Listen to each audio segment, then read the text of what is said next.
Change આ છે wireless doorbell. હવે આને આપણે આની રેન્જ જોઈશું. જે હું હવે આને લઈને હું દૂર જઉં છું અને ત્યાંથી આપણે કરીશું ચાલુ. બેલ અહીંયા મૂકીશું અને હું હવે દૂર જઈને અને આપણે ટેસ્ટ કરીએ.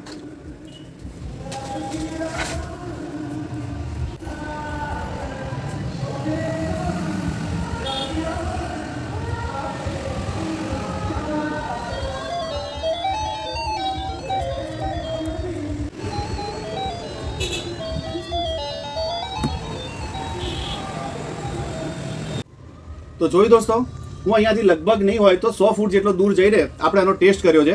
તો આ રીતના આની અંદર અલગ અલગ બહુ બધી અલગ રિંગટોન્સ છે જે તમે યુઝ કરી શકો છો. તમે ઓફિસ કે ઘરમાં કે કોઈ બી જગ્યાએ આનો યુઝ કરી શકો છો. તો આજે જાઓ વેરાયટી અડ્ડા.